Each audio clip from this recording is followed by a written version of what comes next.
മന്ത്രി P A Muhammad റിയാസിനെ Kozhikode കളക്ടറേറ്റിന് മുന്നിലൂടെ കടന്നു പോകുമ്പോൾ UNA നഴ്സുമാർ കൂകിയ ദൃശ്യം പുറത്തേക്ക് വരികയാണ്. ഇതേ നോക്കി.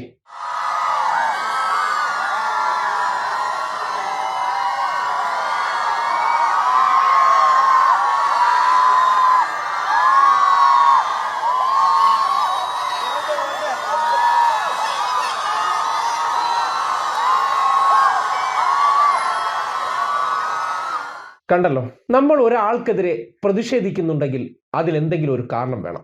സ്വകാര്യ നഴ്സുമാരുടെ സമരത്തെക്കുറിച്ച് മന്ത്രി പി എ മുഹമ്മദ് റിയാസ് എവിടെയെങ്കിലും എന്തെങ്കിലും എതിരായിട്ടൊരു അഭിപ്രായം പറഞ്ഞു? ആ സമരത്തെക്കുറിച്ച്, ആ പ്രതിഷേധത്തെക്കുറിച്ച് നിങ്ങൾക്ക് ആർക്കെങ്കിലും അത് കാട്ടിത്തരാൻ പറ്റും? ഇല്ലല്ലോ. അപ്പോൾ ആ സമരത്തെ ഒരിക്കലും നിരാകരിച്ച വ്യക്തിയല്ല മന്ത്രി പി എ മുഹമ്മദ് റിയാസ്. എന്നാൽ UNA സമരം പ്രഖ്യാപിച്ചു. എവിടെ ജോലി ചെയ്യുന്ന, സ്വകാര്യ ആശുപത്രികളിൽ ജോലി ചെയ്യുന്ന നഴ്സുമാരുടെ വേതനം വർദ്ധിപ്പിക്കണമെന്നാവശ്യപ്പെട്ട് കേരളത്തിലെ മുസ്ലിം വിരുദ്ധരായിട്ടുള്ള ഒരു വിഭാഗം കാസക്കാരും പിന്നീട് കോൺഗ്രസ്സുകാരും BJPക്കാരുമാണ് ആ സമരത്തിന് പിന്നിൽ ജാസ്മിൻ ഷാ എന്ന വ്യക്തിയെ സ്പോൺസർ ചെയ്യുന്നത്.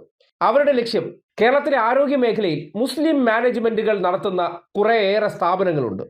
ആ സ്ഥാപനങ്ങളെ ലക്ഷ്യം വയ്ക്കാൻ അവർക്ക് കിട്ടിയ ചാവേറാണ് ജാസ്മിൻ ഷാ.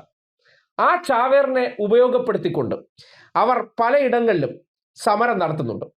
സ്വാഭാവികമായിട്ടും നഴ്സുമാർ ഉന്നയിക്കുന്ന കാര്യങ്ങളിൽ വസ്തുതയുണ്ടോ എന്ന് ചോദിച്ചാൽ ആ സമരത്തിൽ അവർ ഉന്നയിക്കുന്ന കാര്യത്തിൽ വസ്തുതയുണ്ട്. സ്വകാര്യ ആശുപത്രികളിൽ അവരുടെ ശമ്പളം വർദ്ധിപ്പിക്കാത്ത മാനേജ്മെന്റ് നടപടി ശരിയല്ല തന്നെ. ഒരിക്കലും അതിനെ ആരും തള്ളിപ്പറഞ്ഞിട്ടില്ല. ഈ സർക്കാരിലെ ഏതെങ്കിലും ഒരു മന്ത്രിമാരും ആ സമരത്തെ നിരാകരിച്ചിട്ടില്ല.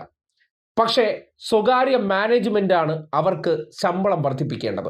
ആ ആവശ്യം ഉന്നയിച്ചുകൊണ്ട് സെക്രട്ടേറിയറ്റിന്റെ പടിക്കിലേക്ക് വരുമ്പോൾ 24 മണിക്കൂറിനകം അവരുടെ ശമ്പള വർധന ആവശ്യം ന്യായമാണ്. അത് തിരിച്ചറിഞ്ഞുകൊണ്ട് 800 ബെഡ് വരെയുള്ള സ്വകാര്യ ആശുപത്രികളിൽ മിനിമം 40,000 രൂപ ശമ്പളം കൊടുക്കണമെന്ന ആവശ്യം അത് അംഗീകരിച്ചുകൊണ്ട് ഉത്തരവിറക്കി കൊടുത്തു. ഒരു സർക്കാരിന് ചെയ്യാൻ പറ്റുന്ന കാര്യമാണ് മാനേജ്മെന്റുകളോട് സർക്കാർ ഉത്തരവായിട്ട് ആ ഒരു കാര്യം ആവശ്യപ്പെടുക എന്നുള്ളത്.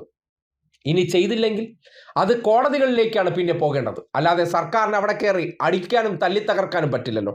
അങ്ങനെ ഇവർ ഉന്നയിച്ച ആവശ്യത്തിന് അനുകൂല നിലപാട് സ്വീകരിച്ചതിന് ശേഷവും കോഴിക്കോട് മാനാഞ്ചിറ റോഡിന്റെ ഉദ്ഘാടനം അത് മന്ത്രി മുഹമ്മദ് റിയാസ് നിർവഹിക്കുന്ന സന്ദർഭത്തിലാണ് ഒരു കാര്യം നിങ്ങൾ ശ്രദ്ധിക്കാതെ പോയതും അത് കൃത്യമായി പ്ലാൻ ചെയ്ത് ചെയ്യിപ്പിച്ചതാണെന്ന് ബോധ്യപ്പെടുന്ന ഒരു കാര്യം എങ്ങനെയെന്ന് വെച്ചാൽ, നിങ്ങൾ നോക്കിയേ, മന്ത്രി റിയാസ് കടന്നു പോകുമ്പോൾ കൃത്യമായിട്ട് അവിടെ ക്യാമറകൾ റെഡി ആയിട്ടുണ്ട്. അതായത് മുൻകൂട്ടി നിർദ്ദേശം കൊടുത്തിരുന്നു റിയാസ് വരുന്നുണ്ട്. വരുന്ന സന്ദർഭങ്ങളിൽ നഴ്സുമാരെ ഇപ്പോൾ ചാവേറുകളായിട്ടും ഒപ്പം തന്നെ ചില രാഷ്ട്രീയ ഡീൽ നടത്തുന്ന ദല്ലാളായിട്ട് പ്രവർത്തിക്കുന്ന അല്ലെങ്കിൽ ഏജന്റായിട്ട് പ്രവർത്തിക്കുന്ന ജാസ്മിൻ ഷാ ഉൾപ്പെടെയുള്ളവർ ആ പാവപ്പെട്ട സ്ത്രീകളെ അവിടെ ഇരുത്തി കൂവാൻ നിർദ്ദേശം കൊടുക്കുമ്പോൾ സ്വയം ഒരു ചോദ്യം നിങ്ങളുടെ ഉള്ളിൽ ഇല്ലാതെ പോയി നിങ്ങൾ കൂകുമ്പോൾ ആർക്ക് നേരെയാണ് ആ കൂവൽ എത്തിപ്പെടുന്നതെന്ന് നിങ്ങൾ ചിന്തിച്ചിട്ടുണ്ടോ? ഇപ്പോൾ വീഡിയോ വന്നു, റിയാസിനെതിരെ കൂവി എന്ന രീതിയിൽ വാർത്ത വന്നു. പക്ഷേ എന്തിൻ്റെ പേരിലാണ് ആ കൂവൽ എന്ന് ചോദിച്ചാൽ, നിങ്ങൾ സ്വകാര്യ ആശുപത്രിയിൽ ജോലി ചെയ്യാൻ പോകുമ്പോൾ മാനേജ്മെന്റിന്റെ കരാറിൽ ഒപ്പിടുന്ന സന്ദർഭത്തിൽ അവർ പറഞ്ഞിരിക്കുന്ന വേതനം വേണോ വേണ്ടയോ എന്ന് തീരുമാനിക്കേണ്ടത് നിങ്ങളായിരുന്നു. പിന്നീട് നിങ്ങൾ പറയുന്ന ആവശ്യം ഈ നാട്ടിൽ ചില കമ്മീഷനുകൾ പഠിച്ചതിന് ശേഷം നഴ്സുമാർക്ക് സ്വകാര്യ ആശുപത്രികൾ കൊടുക്കേണ്ട വേതനം 40,000 ആണെന്ന് കണ്ടെത്തിയിട്ടുണ്ടെന്ന് പറയുന്നു. അത് നടപ്പാക്കണമെന്ന് മാത്രമേ ആവശ്യപ്പെടാൻ പറ്റുള്ളൂ. പിന്നെ ഒരു കാര്യം കൂടി, ഈ സമരം ഇപ്പോൾ നഴ്സുമാർ നടത്തുന്നത് കൊണ്ടും ചില രാഷ്ട്രീയ താല്പര്യങ്ങൾ നടപ്പാക്കി എടുക്കാൻ പറ്റുന്നത് കൊണ്ടും ഇതിനെ അനുകൂലിക്കുന്നുണ്ട്.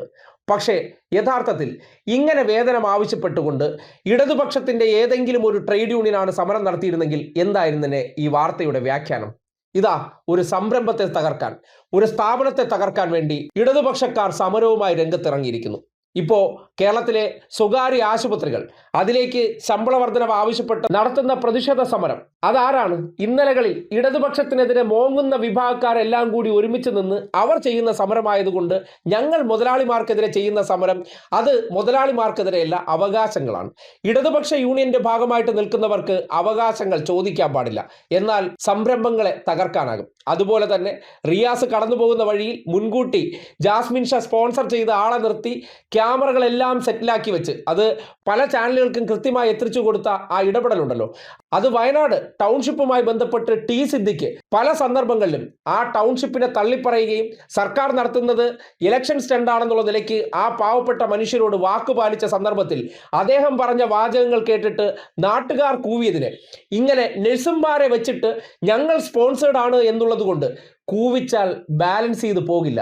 കൂകിയവർ കരുതുന്നുണ്ട് ഞങ്ങൾ എന്തോ മഹത്തരമായിട്ടുള്ള കാര്യം ചെയ്തു എന്ന്. പക്ഷെ ഒരു കാര്യം മനസ്സിലാക്കുക, ചെയ്യുന്ന പ്രവൃത്തി, ആ പ്രവൃത്തിയിൽ നീതിയില്ലെങ്കിൽ, അത് വീഡിയോ ക്യാമറകൾക്ക് വേണ്ടിയോ മറ്റുള്ളവരെ സംതൃപ്തിപ്പെടുത്താൻ ചെയ്യുന്നുണ്ടെങ്കിൽ, നിങ്ങൾ ചെയ്യുന്ന പ്രവർത്തനങ്ങൾ അല്ലെങ്കിൽ നിങ്ങളെ ചാവേറുകളായിട്ട് ഉപയോഗപ്പെടുത്തുന്നവർ ചെയ്യിക്കുന്ന കാര്യങ്ങൾ, അതിന് പൊതുവെ കിട്ടിക്കൊണ്ടിരിക്കുന്ന സ്വീകാര്യത നഷ്ടപ്പെട്ടു പോകുമെന്ന് തിരിച്ചറിഞ്ഞോളൂ. ഒരു കാലത്ത് ഇവരെല്ലാം ഇട്ടിട്ട് പോകും. കാര്യം അവരുടെ ഇപ്പോഴത്തെ ആവശ്യം ഒരു തെരഞ്ഞെടുപ്പിൽ വിളവെടുക്കുക എന്നുള്ളതാണ്. ആ വിളവെടുപ്പിന് ആവശ്യമായിട്ടുള്ളതാണ് നിങ്ങളെപ്പോലുള്ള കുറെ പേർ. അത് ഈ സന്ദർഭത്തിൽ ഉന്നയിച്ചുകൊണ്ട് മാനേജ്മെന്റുകൾക്കെതിരെ സമരം നടത്താതെയോ അവർക്കെതിരെ പ്രതിഷേധിക്കാതെയോ നിങ്ങൾ പരസ്യമായിട്ട് സർക്കാരിനെതിരെ രംഗത്ത് വരുമ്പോൾ അവർക്ക് ചില ഡീലുകൾ നടത്തിയെടുക്കാനുണ്ട്. ആ ഡീലുകൾക്ക് കരുവാക്കിയതിനു ശേഷം കറിവേപ്പില പോലെ വലിച്ചെറിയുന്ന ഒരു കാലം വരും. ആ കാലം വരുന്ന സന്ദർഭത്തിലായിരിക്കും നമ്മളെ കൊണ്ട് ഇത് മനഃപൂർവ്വം ചുടുചോറ് വാരിച്ചതെന്ന് നിങ്ങൾ തിരിച്ചറിയുള്ളൂ. അതുകൊണ്ട് ഇപ്പോൾ ക്യാമറകൾക്ക് മുന്നിൽ ആവേശമായിട്ട് ചെയ്ത പ്രവർത്തനം ഉണ്ടല്ലോ, അതിലൂടെ കുറേയേറെ പേരെങ്കിലും നിങ്ങൾ എന്തിനിത് ചെയ്തു, ആ ചെയ്ത പ്രവർത്തനത്തിൽ നിങ്ങളുടെ സമരത്തിന് നേരെ അസംതൃപ്തി ഉണ്ടാകാനേ പോകുന്നുള്ളൂ എന്നുള്ളതാണ് യാഥാർത്ഥ്യം.